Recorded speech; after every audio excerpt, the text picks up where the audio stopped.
and you are. We are Citizen Outbreak. Welcome to the podcast.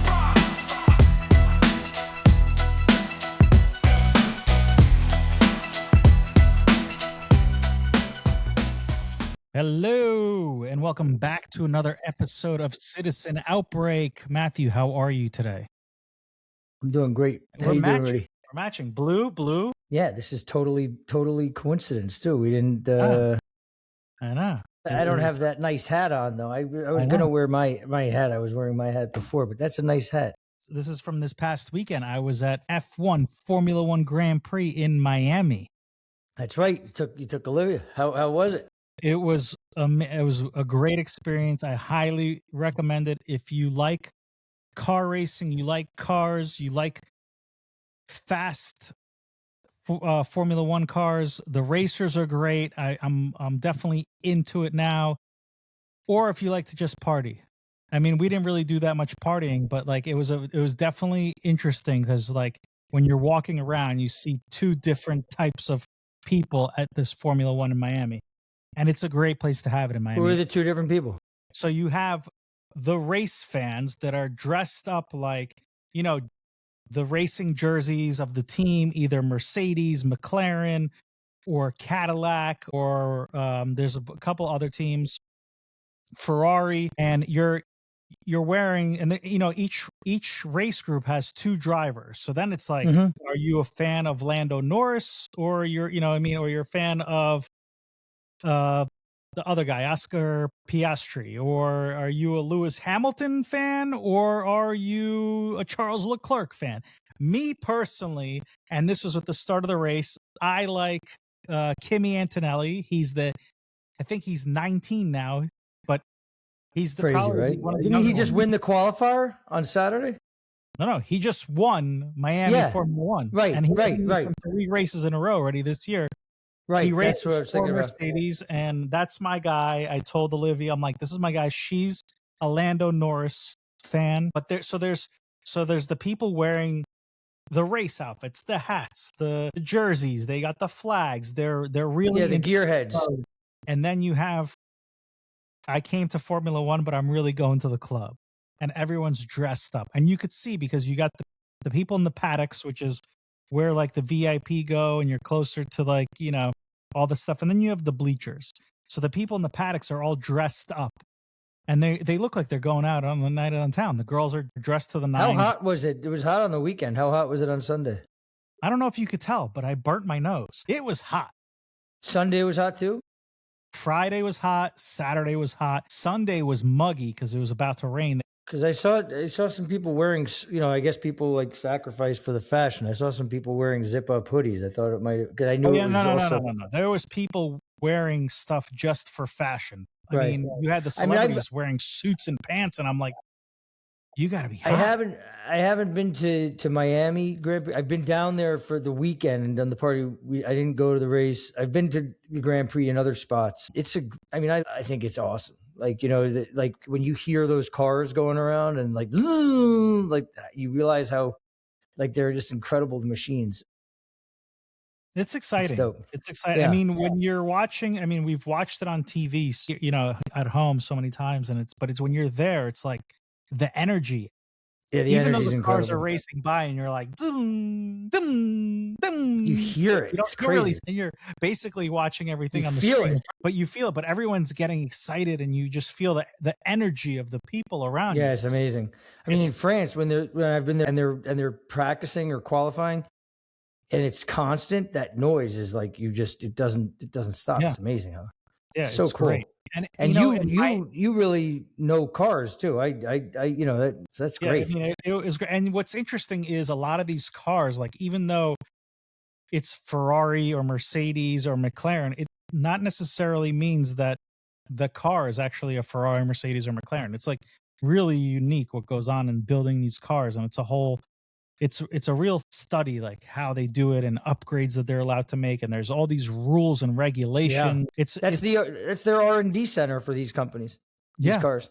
Yeah, and it's amazing. I think this could be one of the, even though this sport's been around for so long, you had Schumacher and all these great racers for so many years, but I think the age group. I mean, Olivia's 14, and I just see the kids that are there and her friends. I think this might be one of the fastest growing sports It's out there. interesting. Right Did you get her into it, or how did she get into it? no, one day I walked into her room. She's on her computer or iPad, whatever it was, watching Formula One, and then she's watching it, and then she's getting the little Lego cars, and then the cars, and then the posters and the gear, and then the Netflix had that show that came out, Ah, that's right. reality show, That's right. and then that promoted it, and then the other girls started to watch it in the house, and then you got Brad Pitt, and Apple came out with the F1 movie, which was a fantastic movie. So I didn't see it. I gotta watch it. oh, it's great. It's great. You got to I watch love it. Rush. Have you seen Rush? Yeah. This is Hans different. Lauder. This is different. This is different. Yeah. Remember the Stallone one? What about the Stallone one? There's a bunch. There's a bunch. I And know, now I know, I think they're making a sequel to F1. They are to the Brad Pitt one. Brad Pitt, and it's going to be Tom Cruise, and Tom Cruise was in Days of Thunder, and he was racing NASCAR. They're bringing in Travis Worley or Whipley. What was it? Drop the forgot his hammer. name. I forgot his name, but Worley. I think it was Travis Worley. But it was really Drop- interesting. And on that note, I feel like that they should bring back Shake and Bake, Shake Tagliatella Nights, and yeah, of course, and redo it and do Formula One. that's a good idea. Well, he Yeah. was in the what's his name? The Sacha Baron Cohen character was Pepe Le Pew. He was from the F1. It's He a was good not in movie. No, and he wasn't in F1. Yeah, his character comes and does because he had dominated F1 for so long. So he comes now, Vicky Baby. Oh, you mean in Tagli, whatever it is. Tagliatella Nights? No, Tailgate, yeah. Say that 5 times. But Miami is great. There's so much going on, and to have I'm so happy you Formula had One fun.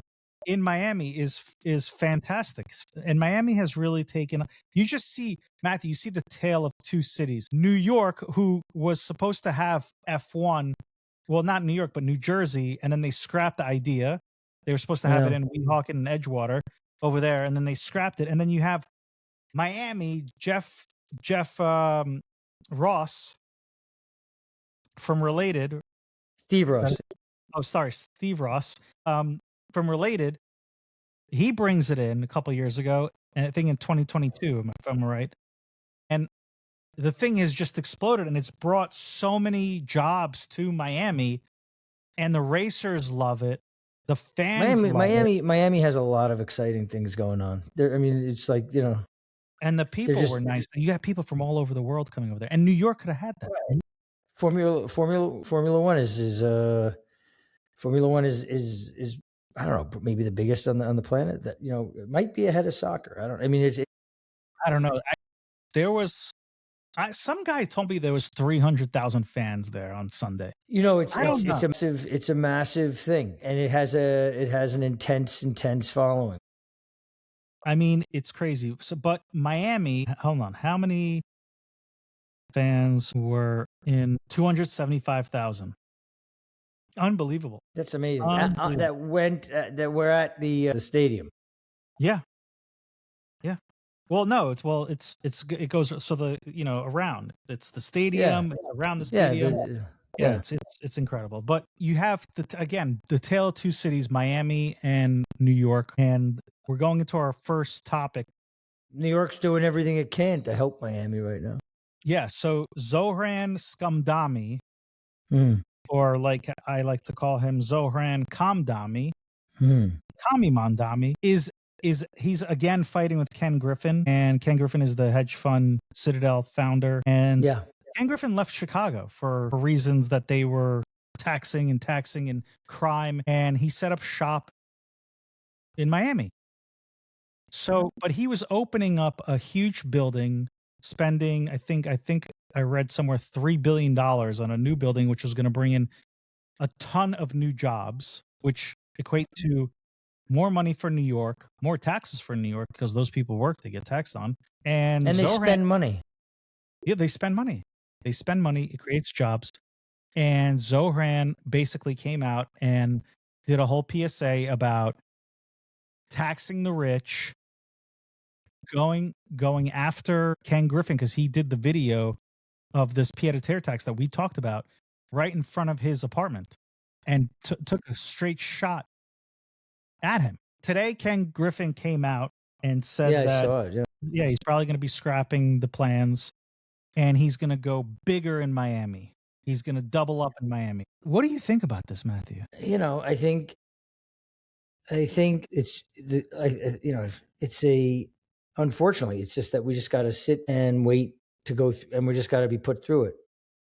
You know, and the truth is, I hope, you know, I don't hope, I mean, I don't want the negative stuff but like, you need people like Ken Griffin, Jamie Dimon, who's not really doing, you know, he just spent $5 billion on putting a new building here. And you need these business leaders, these employers, these investors speaking up, because they really do have a lot of weight. And, you know, it's these politically motivated, like, look, it's real, the inequality, and it's what got Zohran elected. And there's a lot of problems, but, you know, we know that his policies don't help right those problems. They help cause those problems.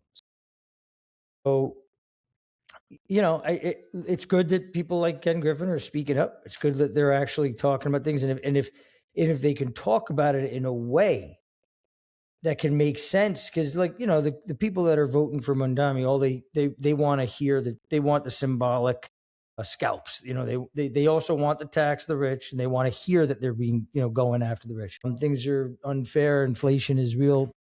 So if you get guys like Ken Griffin that can speak plainly, you know, and can get messaging across, it could be effective. But, you know, But unfortunately, who the message he's messaging to who? Because the people who voted for the Kami Mamdani are basically sitting there saying, yes, tax the rich. Nobody should be a billionaire. We should not have these billionaires in New York. And we want free it's stuff. keeping it very narrow. It's Albany, because right now what hangs in the balance is that, you know, the New York legislature and the governor are up for re-election this year. And, you know, she's been kind of dancing in between raindrops, right? Hochul, right? Like, you know, they came up with this pied-à-terre tax that was for a second home from people that weren't claiming New York. I mean, she's trying to play it both ways. She's also running around saying we need to, you know, be realistic about what our tax policies are doing. So she's, you know, if she just goes hard left and they put all this shit in, it's a wrap. And you know, I always say New York's not going anywhere. I say, you know, we've been through it, this swing. I mean, anybody can go and watch Taxi Driver, but the reality is, like, you look at San Francisco. San Francisco wasn't always a shithole. It's been a shithole for a long time now. There's a difference, Matthew. New York was a shithole, but there was still hope and the city was still alive. Okay. Now, I agree with you. this is a little different. Before we had issues, New York was bankrupt. The crime was up. New York came back, and New York was, again, it was amazing. And now what they're trying to do is they're trying to tax. So they did. We had 30 years of this before Giuliani got elected. 30 years of them just going in with these same policies that they're doing now. And they really turned the place up. It was called Fear City. You used to get a man when you arrived at the airport. They'd give you a survival guide, you know, of how to not get shot. You know, they had. Remember that? I mean, I don't remember. They had the, like, Skeletor on the front. It's a real thing, right? The city that Giuliani created did not exist before he was here, right? I mean, he created New York, and all these, you know, transplants that came here and went to nightclubs in Chelsea, the girls wearing nothing and sparkly skirts at 3 a.m., able to look at their phones without thinking about what's going on around them. That was because of what Giuliani did. And part of it's cyclical. So, like, people get comfortable and, you know, things get one way. And we've had terrible or no leadership since. And nobody with any kind of competency wants the job. And yeah, it's a mess. And look, you get people like Ken Griffin saying we're going, because people that are in that income bracket, they don't need to be in New York anymore, right? Like, it's good to come here. It's still more like connectivity is still here. The big banks are still here. And like, you still have a different flow of schedule here than you do in a place like Miami, but you can come in and out. You don't have to, like, it's not what it was 20 years ago where New York really was this center of the universe where you needed to be all the time for a large chunk of the organization. Plus the organization is, they're getting more efficient there too. So, I mean, Ken Griffin was going through the numbers the other week. New York's been going like this. Texas and Florida has been going up. Florida has, so they don't have state income taxes, but they have a net flow of business going in, and they have a surplus. New York City, not New York State, has a negative flow of people, meaning people are leaving. They have negative amount of money coming in. They have the highest taxes probably besides California and New Jersey, and the city's going bankrupt. And yet he's pushing more and more. And again, you said it. These people could go and they could leave, and it's not going to affect them. It's going to affect other people. Now, you got to look at, like, besides what's going on in the Middle East, look at what Dubai did.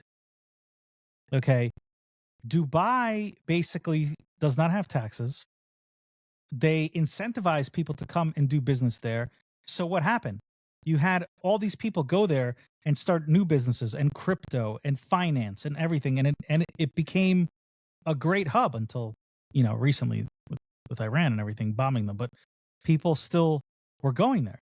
Then you have a place like Argentina where also most recently they said, hey, come here.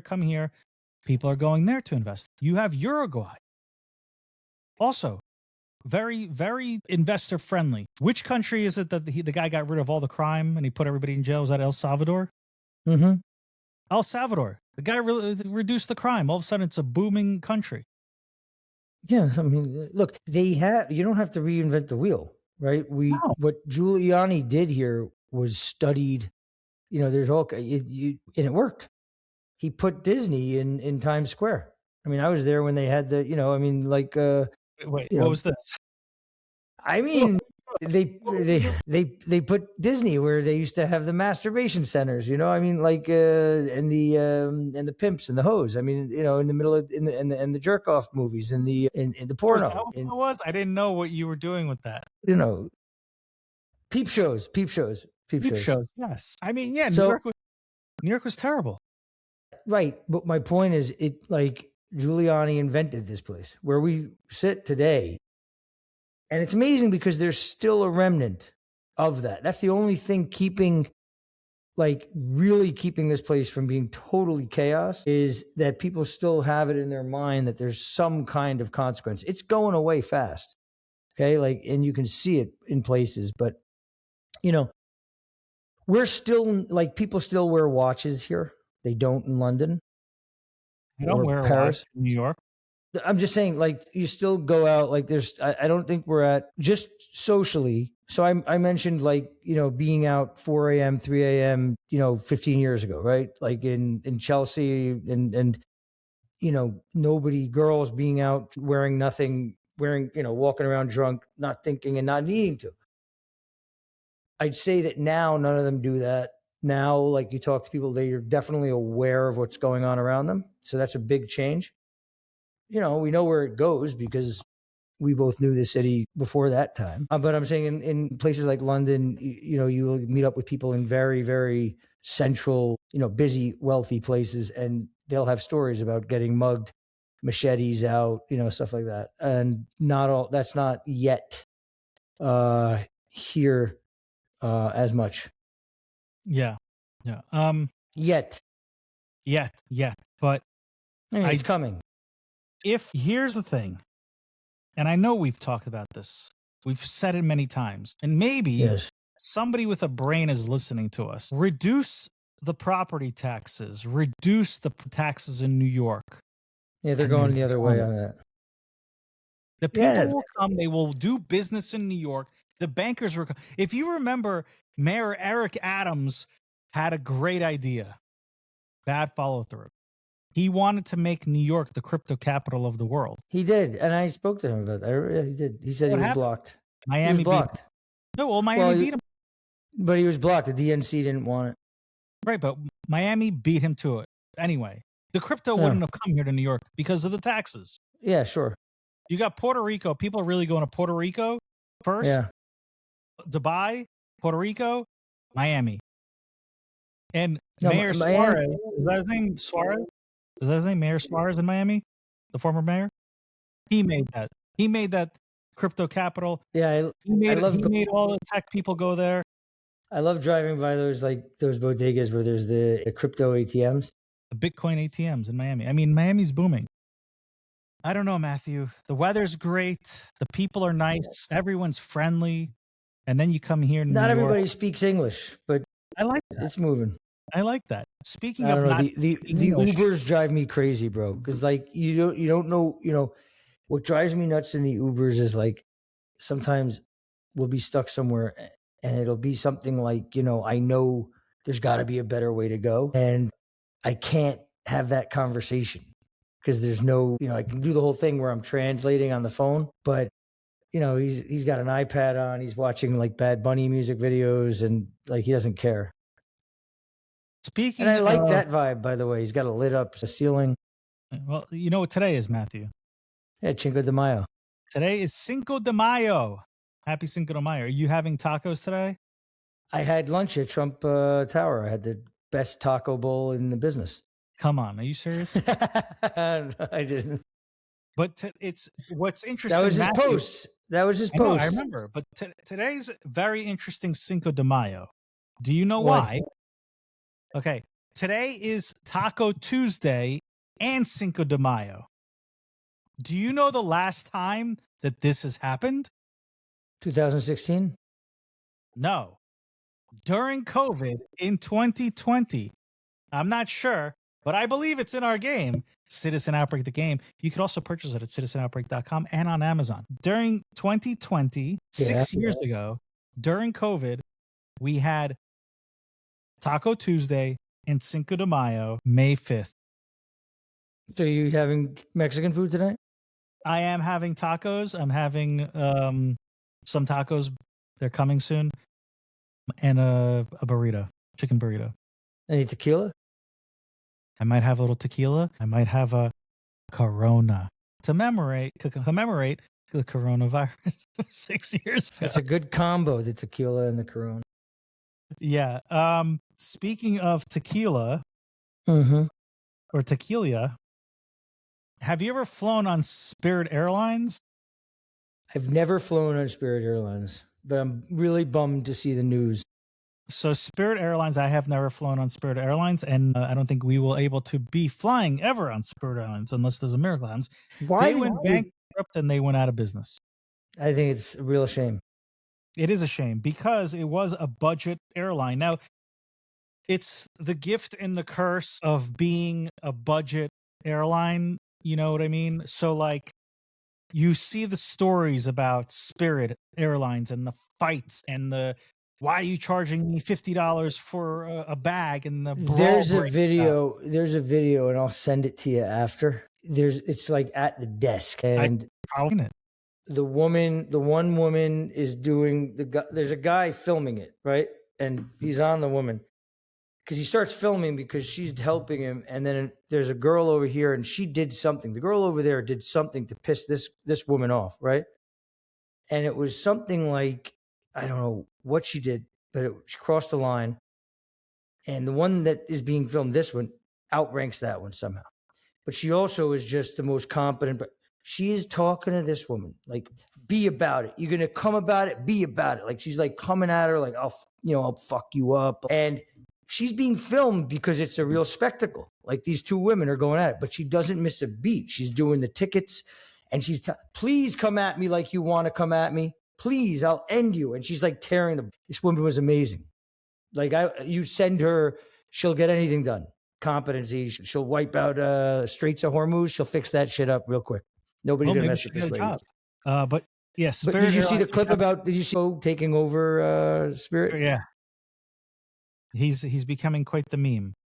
Yeah, I love it. Marco Rubio. So Spirit Airlines, they're not known for their service, quality of service. That's for sure. But the people, yeah, it's definitely so. Like when they're running on a tight margin, like I don't even know, maybe it's like 1.5%, 2%, whatever that is, markup or whatever, and you're trying to fly, and then all of a sudden costs are going up, then you run into an issue. Whereas United and Delta and American Airlines and a little bit of JetBlue, you're charging more for seats, your quality's a little bit better, and those airlines are growing. And Spirit, they ran into a problem, and it was only a couple years ago. Was it 2 years ago that they wanted to merge with JetBlue? And Yeah. the Democrats kiboshed it, and Elizabeth Warren came out and said that no, we need to keep them separate so that we could have affordable airlines and affordable fares so that everybody could fly. Well, yeah, you saw what happened there. Yeah, well, it kind of went backwards because that affordable airline is now gone, and with less airlines affordable, now prices have gone up, as well as the fact that jet fuel and gas prices have gone up, and now we're hearing stories that JetBlue is also in trouble. Really? Yeah, I saw that. I think they're $8 billion or something in debt. Don't quote me on that number, but I think it's somewhere in that neighborhood. And if they go under, forget it. When air travel really first took off, it was something really that only the wealthy did, and it was a luxury experience, and it was very expensive. And then they did all these things to, I guess, try to, open it up. But the business model is tough. You got, and the labor costs, it's very tough. I like the guy on Ryanair wants to make it so you can stand. Yeah. I don't know how that's going to work, but would you stand on the airplane? Never. I could barely sit on an airline, let alone stand. I mean, flying as it is, you go to the airport, you're waiting to go through TSA. The TSA agents are giving you shit. All you're trying to do is get through the thing.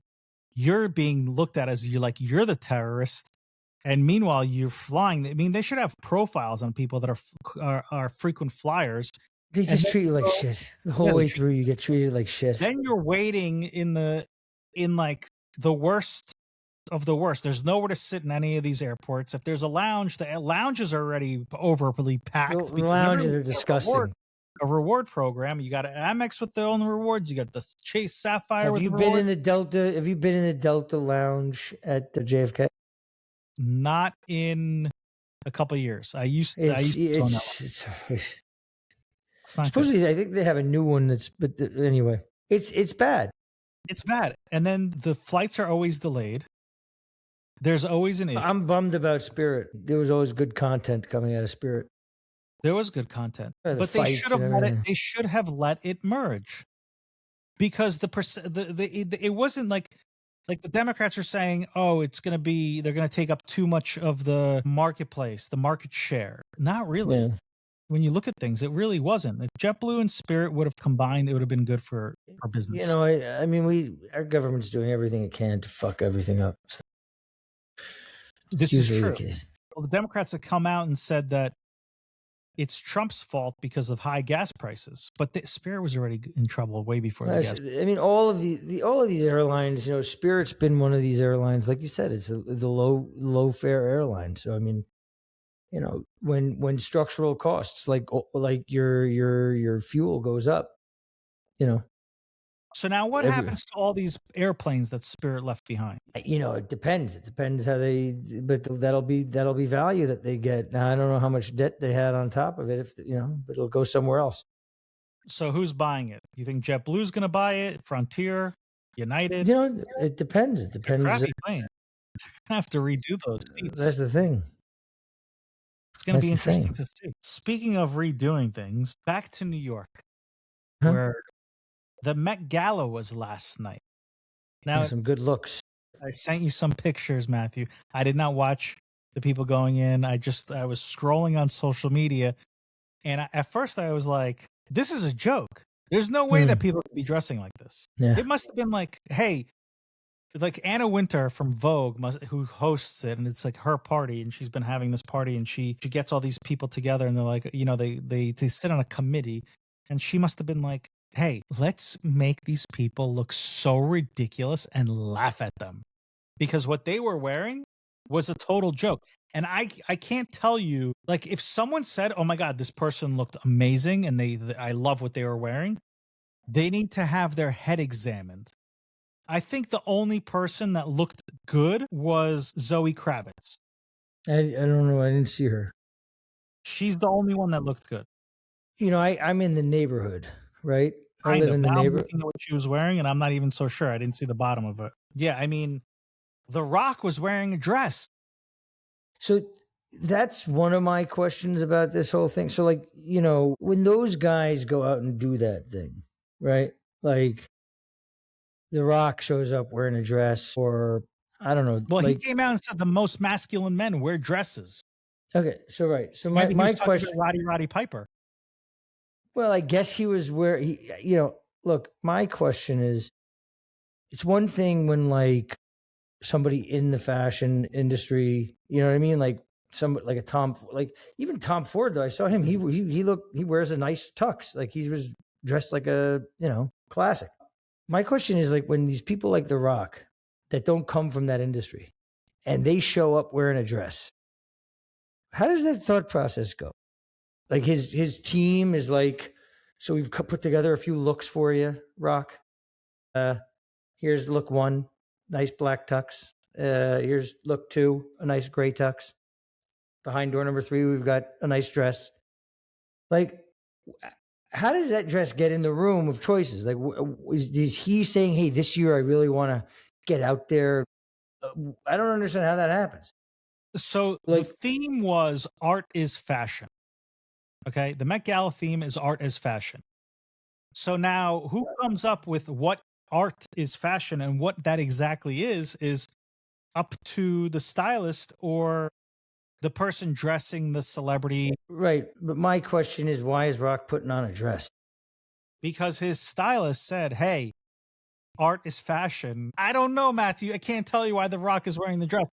What I'm saying is, like, Stanley Tucci wasn't wearing a dress. Stanley Tucci was wearing a crushed velvet tux. Right, but then you got the other guy wearing the YMCA. The chaps. No, he wasn't wearing a shirt. He was wearing all leather.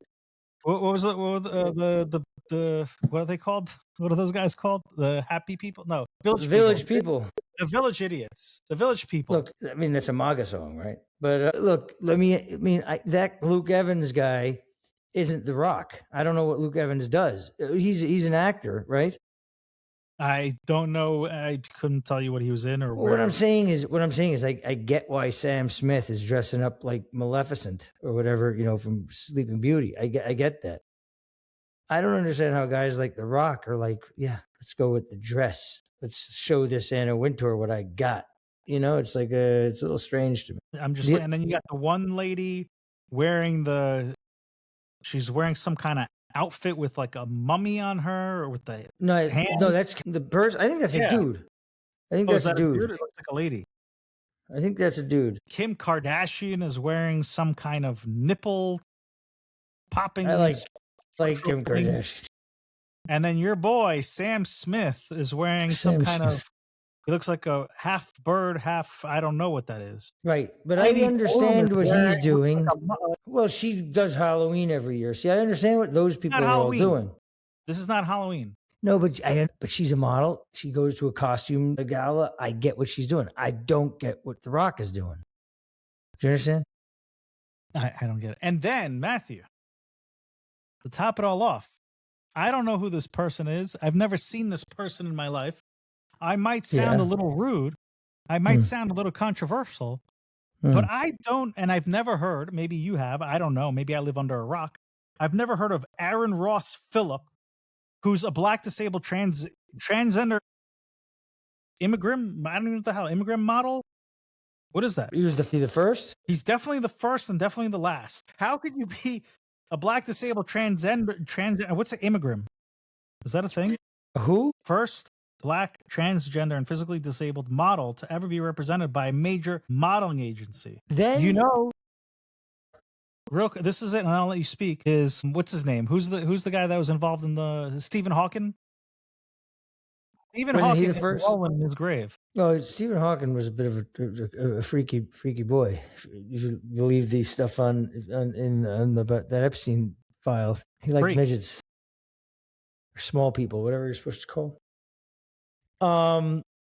You know, I live in the neighborhood of the Met Gala, and I can't think of one other event in New York that is as tightly guarded. You live in this neighborhood. You can't walk on Madison Avenue. You know, they protect, and they what they do is they break all the traffic so that from the hotels in the area, all the celebrities can get their car to pick them up and take them to the Met undeterred or undelayed by traffic. I don't understand the rationale. Like why it's funny that there's such, especially now with this mayor, that they're diverting all these resources to make sure that Jeff Bezos can get into his car without being bothered to go 5 blocks to the. And you know, I'm all for people doing fun, having great big parties, spending whatever they want on their parties. But it's a bit of a strange thing. Like I come out, I got to go to the pharmacy, and the cops are like, "Where are you going?" And the reason why isn't because like there's some, you know, government type thing. It's that there's literally this party going on, and the NYPD has been enacted to be a private security force. It's pretty weird, actually. Speaking of weird, do you think that it's weird that Jeff Bezos gave so much money for this Met Gala so that his, are they married now? The wife? I don't even know. I think they got married. Sanchez, what's her name? Lauren Sanchez. So she could be one of the hosts of the Met Gala. Do I think it's weird? I think it's weird. Buying? Is it like for Anna Wintour? Is that like a whole thing? Because before it was like exclusive. I'm inviting you. You have to be on the list. Now it's okay. You got to pay. I heard somewhere it's $100,000 a ticket. It's $1 million a table. $1 million a table. Jeff gave X whatever it was, and she approves. She has to approve every. And you don't choose your own. Like it's not like you get a table. You can put down the $1 million, right? And it's your table, but you don't choose who sits there. She does. So she picks. So you pay. She picks. It's basically like you're sponsoring that table, and so you go. So if let's say Boy Chick Gaming got approved and we got a table, you and I would go, but your wife, my wife, like they wouldn't be givens. Nobody that works for us would be givens. It's like, you know, that's not how, like she chooses who sits at the, and then each table is like politicking to try and get, you know, like to get these celebrities at this table. You want to have the like happening table or something. It's a big like politics thing that goes on for months. So you're allowed to switch seats? No, it's like I was this person that like was involved in a total like you pay and you're approved as like a table sponsor, okay? And with that, you can go and you know like if you're depending on the company, like if that other person at your company is also like you know essential at the company or something or headlining at the company, 2 co-founders can go, but. That doesn't mean their wives are invited. It doesn't mean that like, you know, it's not like, hey, I got a table at the gala this year. You want to come? It's, you have paid for that table. It is called the Boy Chick table, but they are telling you who's sitting at that table. Right. And predominantly the people that are going to the Met Gala are left-leaning? Yeah. I mean, I don't even know. Right. Look, so man, looks like the Hunger Games. These are the tax the rich people. Of course. Of course. But they're the rich people. Rudy, they block off the streets so that they can walk out and get into their Sprinter van and take 5 blocks without having traffic. Yes, those same people are saying that you and I are Nazis because, I don't know. So you saw the whole thing about the vials of urine with Jeff Bezos' face on them? No. What was that?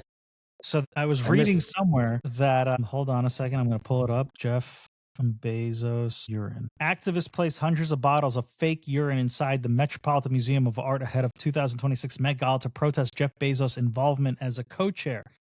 The stunt, organized by Everyone Hates Elon and other groups, refers to allegations that Amazon warehouse workers were forced to urinate in bottles, referencing a 2021 apology from the company. The incident occurred just before the May 4th, 2026 Met Gala, aiming to highlight worker conditions, specifically regarding bathroom breaks. Yeah, I remember something about bathroom breaks, but so the problem here is, or not the problem, they lined up a bunch of piss. Yeah, piss bottles. Where? In the museum. Wait, Throughout. how'd they get? How'd they get in there? No idea. It's gross. No idea. But I guess people were sneaking them in and putting them around everywhere. These. I mean, how embarrassing is that? Like, you're well, on one side, you're funding the majority of this Met Gala, right? So that your wife can be the guest host. And then you go there and your guests he probably got some guests in there. I'm sure she let some friends in, or his celebrity guests. You know, he's got some celebrity guests. Maybe The Rock was one of his guests. Who knows? And there's piss bottles everywhere with your face on it. Like, your security, Anna Wintour's security, the Met Gala security, let this slip up. That's got to be that has to be embarrassing. Yeah, it has to irritate him. Of course it irritates him. He skipped the red carpet. Oh, did he? Yeah. Him and Zuckerberg. Nobody likes Zuckerberg. I just find it like so weird that these people are the ones that hate the rich, hate the billionaires, and yet are partying it up with them and kissing their asses. Oh, you know, it's New York because they can, you know, they can afford these viewpoints. Because the views change when the rubber hits the road. But. Right, it's the same thing as John Kerry flying on his jet everywhere and saying they invented something, Rudy. It's called credits. Carbon credits. Carbon credits, right. I don't know where the hell that you deposit those, but it's all good because we have carbon credits. Yeah, we have carbon credits. So I mean, I don't know. You know who the biggest fraud is that was there? Ben Stiller. You know, it's funny. I was thinking about that dickhead too. He is. I was thinking about him because I saw him come out and like wave. I was thinking the same exact thing. You know, I used to like Ben Stiller in the early movies that he did. I mean, he made some great movies. Out of nowhere, he becomes this diehard Knicks fan, and you don't see him at the Knicks games until the Knicks start getting good and Jalen Brunson is on the team. Out of nowhere, he pops up, and then he's at every single game. And now, all of a sudden, the Met Gala comes, and he's not there, and he goes to the Met Gala. He's wearing an orange tie to represent the Knicks, and somebody calls out, "Hey, you know, what do you think about the Knicks?" And he goes, you know, Knicks in 6, whatever. And then you have Timothy Chalamet. Yeah, these Knicks fans. I mean, the Knicks fan base. Hold on a second. Matthew, but Timothy Chalamet is actually, it's fitting for this team. He is a Knicks fan. He's been a Knicks fan. He was there before they were good. He was there after they're good. And guess what he did? While his girlfriend went to the Met Gala, Timothy Chalamet, who was also invited to the Met Gala, did not go to the Met Gala. Instead, he went to game 1 against the 76ers. No, that's good. So can we have for Timothy Chalamet? I like that kid. You got to give him props. Not this douchebag Ben Stiller, who's a fake Knicks fan, no matter how you cut it. I'm not a Stiller fan. I'm not a Tracy Morgan fan. I'm not a Spike Lee fan. Spike's been there for a long time with the Knicks. So if you have a choice to wear a skirt and go to the Met Gala, or go to sit front row courtside at the Knicks playoffs, what are you doing? I just don't understand why The Rock is wearing a dress. I don't get it. Listen. And I saw the interview you sent me. Like men wear skirts. Roddy Piper. I don't get it. Like he's having that conversation. Like, of course I'm doing this. Like, you know, tonight's a night of fashion. Like, what does him in a dress have to do with fashion? All right, look, I'm saying this for the clip. New York Knicks fans, you're invited with your hot girl or wife to the Met Gala during Knicks playoffs. Which one are you doing? Are you going A, to the Met Gala, or B, to the Knicks game? What are you doing? Or C, are you wearing a dress? You know, like The Rock. I don't get it. You go to the Knicks game. Of course you go to the Knicks game. You go to the Knicks game. Knicks playoffs. Doesn't happen that often. What was that? What? That noise. Where? You didn't hear that? Sound like somebody was taking a turd. Really? Yeah. I don't get why Rock is wearing a dress. I found because the interview. The funny thing is about the interview. Like, of course, I'm wearing a dress, Robin. Why wouldn't I be wearing? Like, it's about fashion tonight. Yeah, I don't. To me, it's strange. It's very strange. Very strange. That's all I got for you, Matthew, today. That's it. That's it. That's all we Quick got. visit, Wojcik. It was a quick minutes. 50 minutes, not bad. Look, citizenoutbreak.com. You could buy the game. You could go to Amazon, buy the game. It's a good birthday gift. It's a good gift. And if you want a traveling size one, we have the Hoarder Pack, Or as well as Matthew. The surplus pack. Surplus pack, that's right. And you please tell your friends and your family to, we need you to tell and spread the word about our podcast. We're on Apple, Everybody should. iTunes Podcast, Spotify, and you, Citizen Outbreak, the podcast. Search it up, tell your friends, share our clips, and we will see you next week where we will talk about you know what. Have a good night. Good night.